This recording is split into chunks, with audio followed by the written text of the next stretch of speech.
going on, guys? Finally doing this video. I'm actually gonna do the whole review of my 240SX. It's a 1995 240SX. At the time when I was gonna buy a 240, I was actually really into the s14 hatch. I've always been since I was like 9 years old, and the reason why I didn't get a 93 was because I really wanted the year 93. I remember just not having the pig nose and it being hatched was something I don't know, it was attractive to me. But the reason why I got into the s14 was it's a better looking interior. I know some people might disagree, but it's more comfortable, it's more better for if you're going to daily the car, in my opinion. It had the white, this is the SE model, so it has the white face gauges, it has the front lip, the fog lights.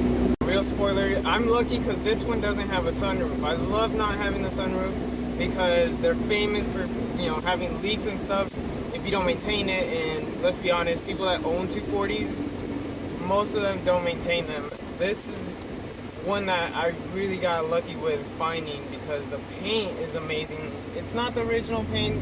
I mean, it's resprayed, but the condition it's in is just amazing compared to other s14s, especially the Zenkis out there. The Zenkis usually are like the ugly duckling in my opinion. They don't really seem to take care of them, or they just end up doing a cookie conversion on them. I do want to do the cookie conversion on it, but at the same time I don't. I've really come to love the Zenki for front end. It's just so, I don't know, it reminds me of the R33 a little bit, and nobody really ends up keeping the Zenki version. I've heard some people switch their cookie for a Zenki, and obviously they want cash on top, but I don't understand why people would do that. I mean, the cookie looks amazing and stuff. The reason why I haven't done it yet, if you guys are wondering, the bottom bolts of the fenders, I'll show you guys in the video. I don't know, I know another kid owned this car before the owners that I bought the car from, and I feel like they probably used the jack and bent where the bolts are, so I can't even like get the bolts loose. I mean, I could get every other bolt out, but if I can't get those two loose, I can't switch out the fenders. Other than that, the couple things I've done to the car include a power steering rack, because when I bought it, I realized it needed a power steering rack because it was leaking. Should have paid more attention when I was buying the car. I mean, I was just so excited. I drove 2 hours to actually get this car. Me and my dad went in a trailer and we ended up getting it. And the moment we saw it, we knew it was clean. Just the outside was clean. The whole interior, the dash isn't cracked. And interior wise, it was nice. It was all original. Everything's original on the car. But mechanic wise, there are a couple of things where the car isn't as original as I wish it was. The engine bay, in my opinion, is the ugliest part of the car. I say that because it looks like, you know, people have been in there. It doesn't have the stock airbox, and it's straight piped from the headers all the way back. It has a muffler, but it's straight pipe. Once I let go of third gear and I'm just cruising, you can hear it crackle and pop, and it's just amazing. Right now I have a silencer on there, so that's probably, just so you guys can hear me, that's probably why it's not as loud as it could be.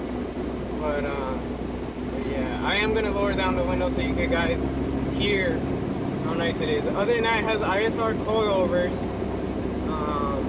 One of them was cracked, but I ended up going to Juku Racing, shout out to them, and they sold me just the bottom piece that I needed. I didn't have to go out and buy a whole set of coilovers, and the piece they sold me was only like 50 bucks, and trust me, that saved me a lot of money and a lot of headaches from the rear coilover that was like busted.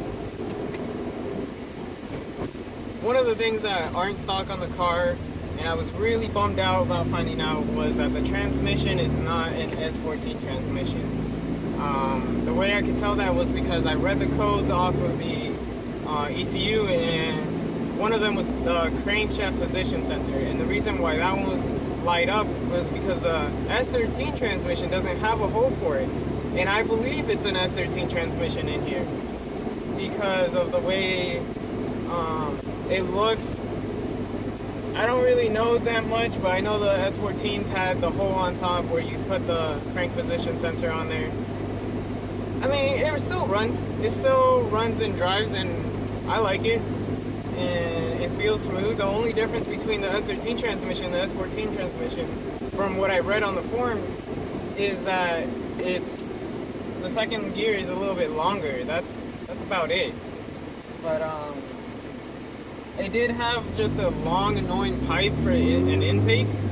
And I'll put a video. I mean, I did put the video thing. No, I put a overheating video. I'm gonna put another video where I'm installing a cold air intake for $40, and you guys can get it on eBay. I'm gonna put the link on the description in that video when I end up making it. So far, so good. I've been driving with it for like 2,000 miles, and in the rain. You know, especially in Florida, a lot of people. Some people have friends that they have cold air intakes and their engines get hydrolocked. Mine hasn't. It's a long tube. It shouldn't get hydrolocked. I mean, I obviously would avoid driving in the rain if I possibly can. But,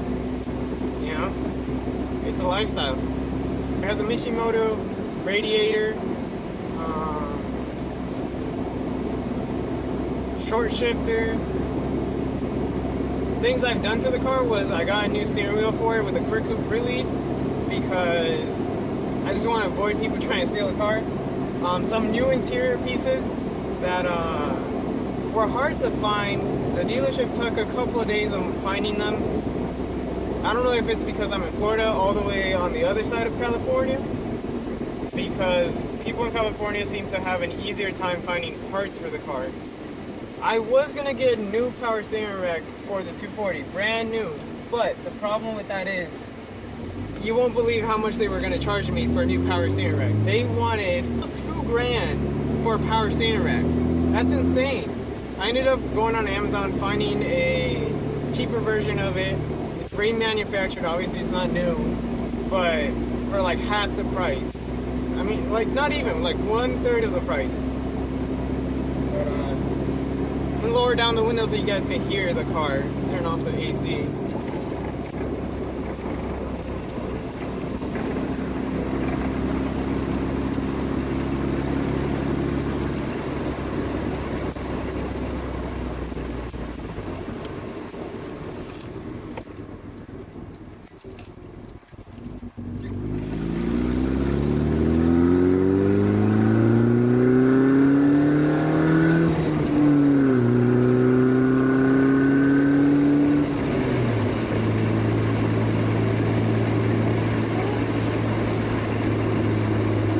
I should have taken off the silencer so you guys could actually hear it. It's crazy. It has, let me raise up the window so you can actually hear me now.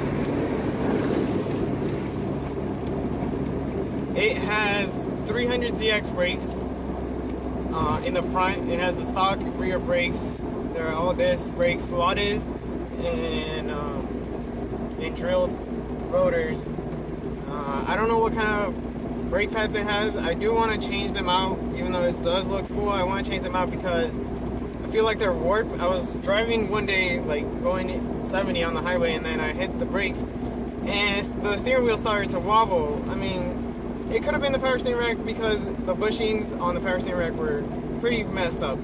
Right now, how it sits right now, it has the power steering rack in there with the new bushings from Energy. And so far so good. I mean, I just got it back today, did an alignment, and I love how it feels. It brought it back to life, having that new power steering rack. I mean, this is my first manual car. I've been driving manual for about like, how long? I want to say like 3 months now. It's not that hard, it's just first gear, that's it. What else about the car? Full interior, even the trunk pieces in the back, all the carpet and the spare and the little like original jack and everything was in the car. Like this car It even had the original manual with the first services done, the first oil changes done on the car. I mean, try and find that in any 240 is just crazy. I mean, I'm gonna post all this on the video so you guys can actually see. It's insane.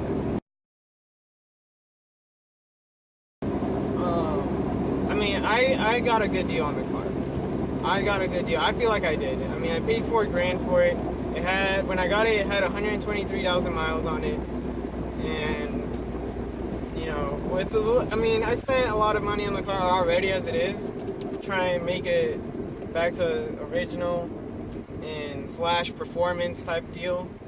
But, guys, this thing is just amazing. I'm gonna end it here.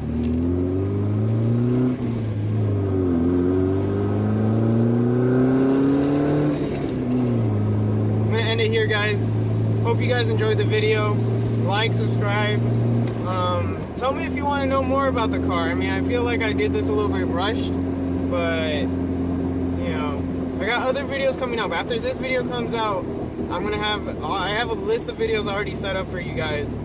I'm gonna try to pop out every video at least once a week, so you guys can actually enjoy some content and see what it's all about. The reason why I want to do this channel is mainly because when I go on the forums, it's kind of hard to find what you're looking for. So it's easier. I'm more of a visual person. I like to see stuff being done. So that's what I'm going to do. That's the main focus of the channel. I mean, obviously some vlogging here and there, but mainly I'm going to show you how to do things and how things are done. Like I said, hope you guys enjoy the video. Peace out.